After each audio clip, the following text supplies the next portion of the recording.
हाँ तो बच्चों, आज का टॉपिक है दो फलनों के गुणनफल का समाकलन। तो दो फलनों के गुणनफल के समाकलन में इंटीग्रेशन, दो फलन होंगे f1x into f2x into dx। दो फलनों के गुणनफल का समाकलन क्या होता है? पहला फलन ज्यों करते हैं f1x, दूसरे का समाकलन f2x dx माइनस पहले का अवकलन d/dx, पहला फलन f1x इंटू दूसरे का समाकलन इंटीग्रेशन f2x dx, और जितना आया उसका भी समाकलन। अब ये तो हो गया फॉर्मूला कि पहला फलन ज्यों का त्यों, दूसरे का समाकलन माइनस पहले का अवकलन, दूसरे का समाकलन का समाकलन। ये तो फॉर्मूला हो गया। अब इसके बाद आता है फलनों का चयन कि कौन सा फलन पहला माना जाए, कौन सा फलन दूसरा माना जाए। तो इसका चयन करना हो तो इसके चयन के लिए आईलेट का प्रयोग करते हैं। आईलेट, आई फॉर होता है इनवर्स फंक्शन। इनवर्स फंक्शन का मतलब sign inverse x, cos inverse x. ये सभी बेटा इनवर्स फंक्शन होते हैं, ना कि x की पावर -1 x की पावर -2। ये इनवर्स की श्रेणी में नहीं आएंगे। तो केवल इनवर्स फंक्शन में sign inverse x, cos inverse x, tan inverse x, इस प्रकार के फलन आएंगे। दूसरा आया log, L for log function. Log में बेटा लॉग लगा होगा। A for algebraic, algebraic function में एक्स की उच्च और निम्न घातें। बी फॉर ट्रिग्नोमेट्रिक, यानी कि त्रिकोणमितीय। ट्रिग्नोमेट्रिक फंक्शन में sine x, cos x, tan x, sec x, cosec x और कॉट एक्स। इनके फलनों में कुछ भी लगा हो सकता है, एक्स की जगह कुछ भी हो। E for exponential, exponential and extra. अब यानी क्या हुआ? एक्सपोनेंशियल का मीन्स हुआ e की पावर x। जो फलन होगा वो एक्सपोनेंशियल की श्रेणी में आएगा। एक्स्ट्रा में हो जाएंगे a की पावर x, 1 2 3 जो अचर बचते हैं वो एक्स्ट्रा की श्रेणी में आ जाते हैं। इसका ये तो हो गया पहला कि फलनों का चयन इसके अनुसार करना है। फिर इसके बाद आता है कि यदि कोई फलन आपको दिया है समाकलन करने के लिए और उसका समाकलन हमें पता नहीं हो, फलन है एक। फॉर एग्जाम्पल दिया गया है इंटीग्रेशन log x dx। अब फलन है एक और इसका समाकलन हमको ज्ञात नहीं है। ऐसे प्रश्नों में एक का गुणा करें। कितने का? एक का। फलन हो गए दो, तो log x को आईलेट के हिसाब से log पहले आएगा और वन जो है एक्स्ट्रा की श्रेणी में है, बाद में आएगा। तो दो फलनों का गुणनफल, तो पहला फलन log x, दूसरा फलन रहा एक।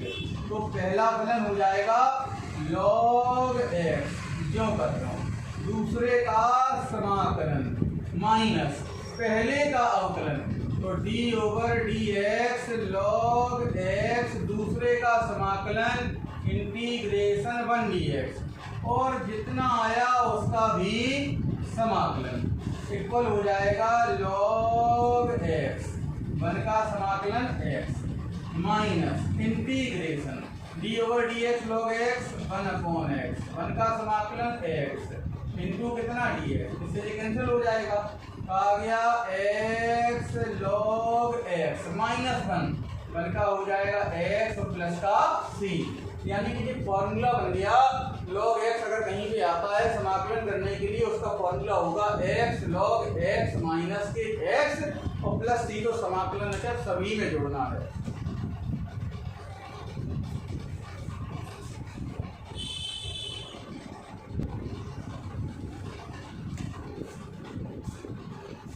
देखिए इसकी एक्सरसाइज नंबर है 7.6।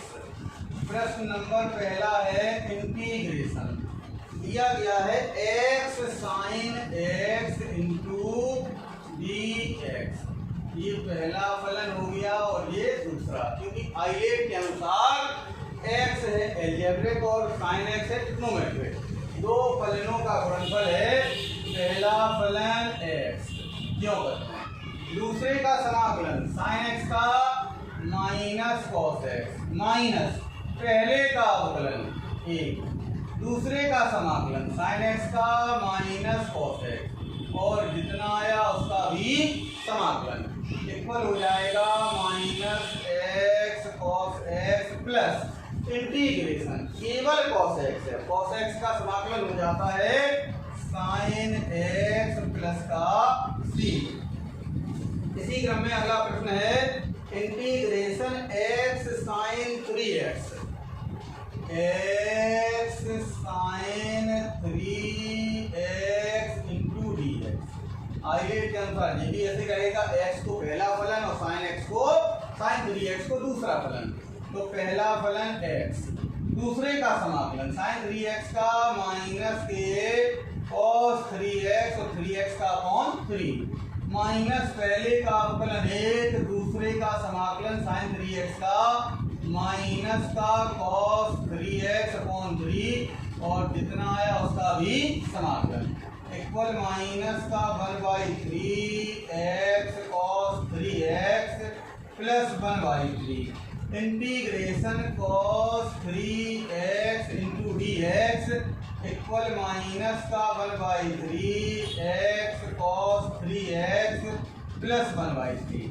cos 3x का समाकलन हो जाएगा sin 3x अपॉन 3 और प्लस का c equal minus 1/3 x cos 3x plus का 1/9 sin 3x प्लस का c। इसी क्रम में अगला प्रश्न नंबर है तीसरा, और तीसरे प्रश्न में दिया गया है x स्क्वायर e की power x, x square e की पावर x dx। तो ये रहा पहला फलन और ये रहा दूसरा, क्योंकि e की पावर x जो है वो एक्सपोनेंशियल है, सबसे लास्ट तक पहुंचता है। तो पहला फलन x स्क्वायर, दूसरे का समाकलन e की पावर x का e की पावर x माइनस पहले का अवकलन 2x, दूसरे का समाकलन e की पावर x का e की पावर x और जितना आया उसका भी समाकलन इक्वल हो गया x स्क्वायर e की power x minus 2 integration x into e की पावर x और dx। ये रहा पहला फलन और ये दूसरा फलन इक्वल हो गया x स्क्वायर e की पावर x माइनस का 2 पहला फलन क्यों कर रहा हूँ, दूसरे का समाकलन e की पावर x माइनस पहले का अवकलन 1, दूसरे का समाकलन e की पावर x और जितना आया उसका भी समाकलन इक्वल हो जाएगा x स्क्वायर e की power x minus 2 into x e की पावर x माइनस, अब यहाँ पे केवल e की पावर x बचा, e की पावर x का समाकलन e की पावर x समाकलन पूर्ण होगा प्लस के c इक्वल हो जाएगा x स्क्वायर e की पावर x माइनस का 2 अंदर गुणा कर दो तो 2x e की पावर x प्लस 2e की पावर x प्लस का c।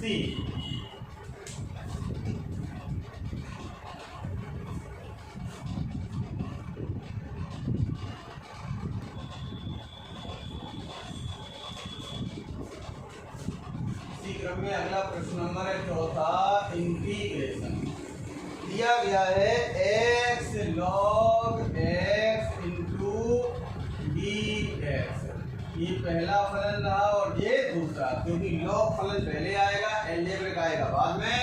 तो पहला फलन log x, दूसरे का समाकलन x स्क्वायर अपॉन 2 माइनस पहले का अवकलन 1/x, दूसरे का समाकलन x स्क्वायर बाई 2 और जितना आया उसका भी समाकलन इक्वल हो गया x square by 2 log x minus 1 by 2। X से स्क्वायर काटेंगे तो एक्स डी एक्स बचेगा equal x square upon 2 log x minus 1 by 2। X का समाकलन x square upon 2 plus c equal x square upon 2 log x minus 1 by 4 x square plus का सी। इसी में देखें अगला प्रश्न नंबर 5वां है एक्स लॉग 2x, बिल्कुल ऐसे ही है।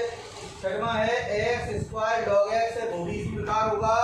प्रश्न नंबर 7वां एक्स साइन इनवर्स एक्स। 7वें सवाल में लिखा है x sine inverse x into d x. दो फलन हो गए, पहला फलन साइन इनवर्स एक्स, दूसरा रहा एक्स। क्योंकि इनवर्स फंक्शन सबसे पहले आएगा तो पहला फलन साइन इनवर्स एक्स, दूसरे का समाकलन एक्स का एक्स स्क्वायर बाई 2 माइनस पहले का अवकलन 1/√1 माइनस एक्स स्क्वायर, दूसरे का समाकलन एक्स स्क्वायर बाई 2 और जितना आया उसका भी समाकलन इक्वल हो गया x square by 2 sine inverse x minus 1 by 2। काम करते हैं यहाँ प्लस लगा लेते हैं, यहाँ कर लेते हैं minus x square upon √1 minus का एक्स स्क्वायर डी एक्स। ऐसा इसलिए किया कि हर में 1 माइनस एक्स स्क्वायर है, तो माइनस एक्स स्क्वायर आ गया तो एक जोड़ा और एक घटाया, बराबर हो गया x square by 2 sine inverse x plus 1 by 2 integration 1 minus x square में √1 माइनस एक्स स्क्वायर का भाग करेंगे तो ये हो जाएगा √1 माइनस का x square minus 1 upon √1 minus x square into d x equal हो गया x square by 2 sine inverse x plus के 1 बाई 2 अलग अलग कर दीजिए इंटीग्रेशन √1 माइनस का x square D x minus का 1 बाई 2 इंटीग्रेशन 1 अपॉन √1 माइनस का एक्स स्क्वायर डी एक्स। यहाँ पर 1 का स्क्वायर लिख सकते हैं इक्वल हो गया x square by 2 sine inverse x plus 1 by 2। ये फॉर्मूला बना √a square minus x square, क्या होगा x by 2 √a square minus x square plus का a square by 2 sine inverse x upon a minus 1 by 2। इसका करेंगे 1 upon √1 minus x square sine inverse x समाकलन पूर्ण plus का सी equal हो गया x square by 2 sine inverse x 1/2 का अंदर गुणा कर लीजिए तो ये हो जाएगा एक्स बाई 4 √1 माइनस का एक्स स्क्वायर प्लस का 1 by 4 sine inverse x minus का 1 by 2 sine inverse x plus c equal हो गया x square by 2 sine inverse x plus x by 4 √1 minus x square. ये 1 बाई 4 साइन इनवर्स एक्स है minus का 1 by 2 sine inverse x है, क्या बचेगा minus के 1 by 4 sine inverse x plus के सी।